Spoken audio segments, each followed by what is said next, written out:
All right, Jesse Durham here. Let's talk how to fund a policy. So, according to the infinite banking concept from Nelson Nash's book, Becoming Your Own Banker, he drops a lot of keys, a lot of principles to approach the infinite banking concept.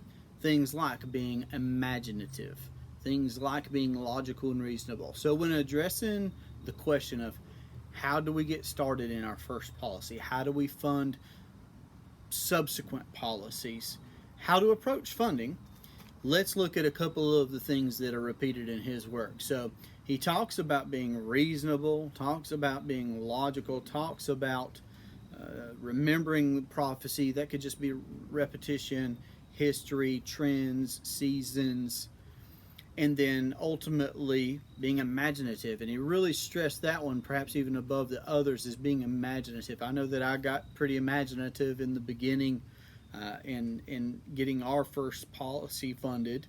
And let's look at a couple of very practical steps that could be taken.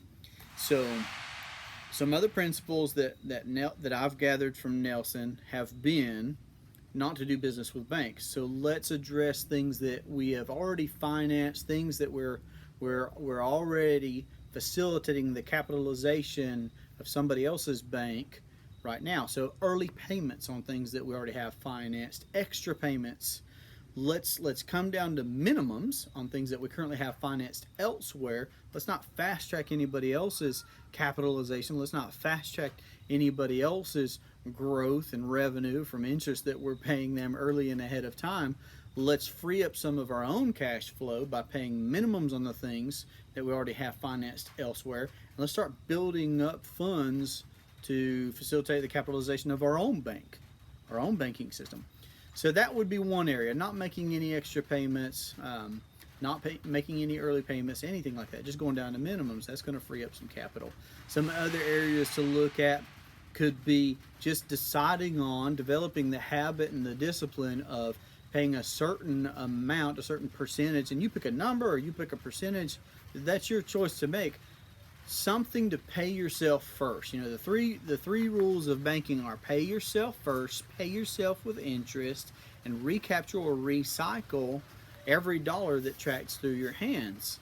Because it's going to touch base in somebody's banking system somewhere. Somebody's performing that banking function. It should be us for ourselves. So, setting aside a certain percentage or a certain number from our income or our revenues or our profits or our earnings, whether we're an employee, small business, big business owner, investor, whatever the case may be, setting aside a certain percentage. The Bible even talks about how it's foolish to spend it all up. You know, we should be setting aside. You know, the laborer should be first partaker of the fruits. Robert Kiyosaki, Rich Dad Poor Dad, author Rich Dad Poor Dad, talks a lot about how taxes are the greatest eroder to wealth. You know, there are lots of ways to look at tax. I'm not a tax expert. I'm not a CPA or anything like that. But I do understand that that may be a large percentage or a large portion of the revenue going out represented from a business of any size. So addressing how we approach taxes, that may be something that we could use those funds to capitalize a policy, and then subsequent policy loans be used to cover those taxes. And again, there's going to be that capitalization phase there, so we got to come into this with a very long-term mindset. And again, that's another one of Nash's key principles is, yes, we want to have policies that are properly structured by somebody that knows and understands the infinite banking concept, so we can approach some things in the here and the now, but also we need to be thinking very long term. We need to be thinking generational wealth, because again, how we fund policies may look different than how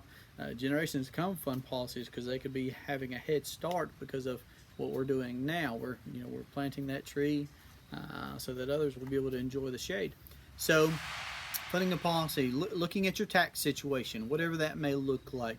There may be some funds there that could be used first to touch base through a policy. So again, if you can figure out a way to be able to do two things with the same dollar, You've just exponentially increased your profitability. But let's also look at investing. So any areas perhaps that we may have been investing up to now where that money gets locked up.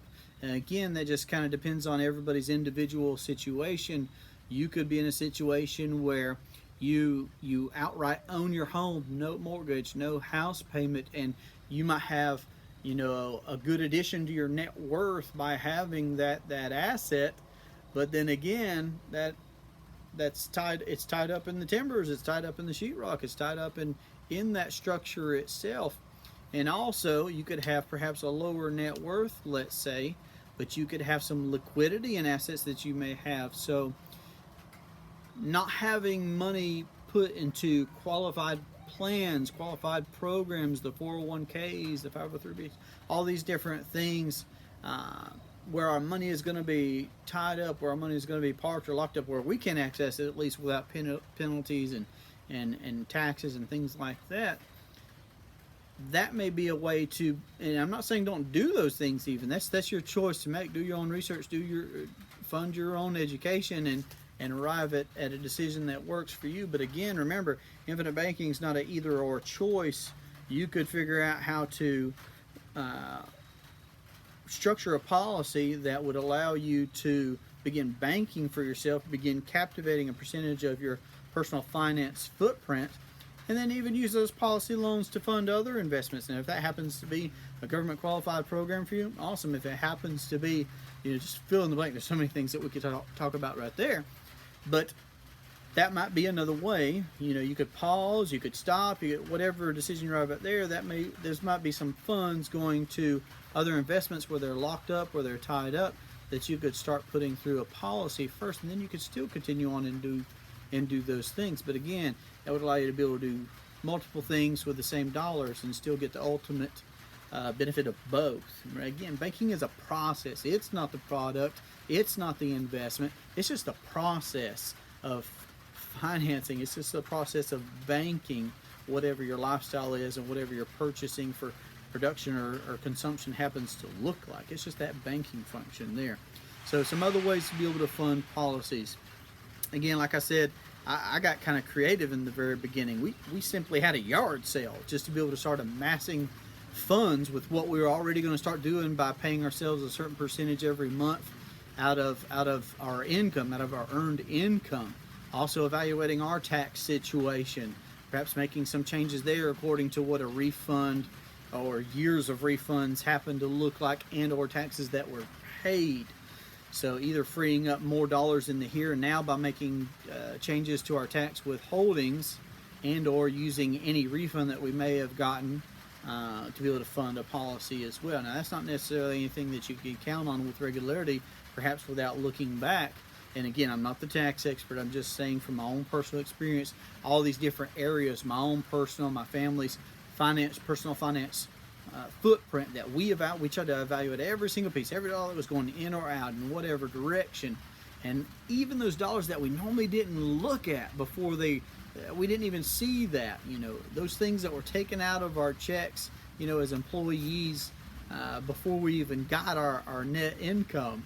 We started evaluating those different things to be able to figure out how to fund a policy. So you've got to arrive at how much you want to pay yourself, how often you want to pay yourself. You can decide on something that works best for you, monthly or semi-annually, quarterly, annually, whatever that looks like, and then arrive at a dollar. How I got started, how it was put to me 5 years ago when I saw the infinite banking concept for the first time, was, Jesse, how much are you worth? Are you worth $5 an hour? Are you worth $2.50 an hour? Are you worth $1.25 an hour? Just whatever. That was just asked of me. I said, well, of course I'm worth that much.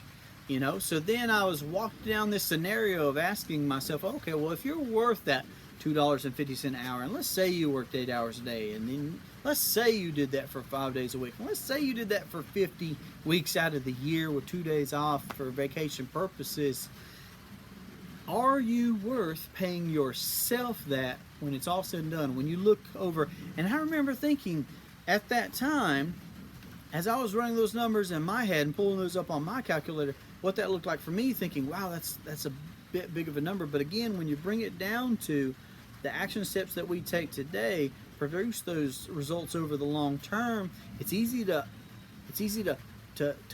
underestimate what we could do in the short time, and how that can produce those long-term results that we see with practicing the infinite banking concept as a process. So deciding on, am I worth that $2.50 an hour, and what that could look like, and again, decimals move left and right, that could look like whatever it would for you, but being able to arrive at a dollar amount that fits that idea from Nash of, is it logical and is it reasonable? But also, does it stretch us a little bit? Are we using our imagination to arrive at that number? And that's how we got started. It was a bit of a stretch for us. It was a bit of using some imagination because it was a new process. We'd never seen or heard or done anything quite like that, of course. And so we knew we were making a long-term commitment, and it meant something to us in the then and now also. And then we were able to ask ourselves those subsequent questions for the next policies that we've had since then. So I hope that helps. Of course, if you have any questions, feel free to reach out and ask, and be happy to hear from you. You can find us at durhamtalents@yahoo.com. That's DurhamTalents@yahoo.com.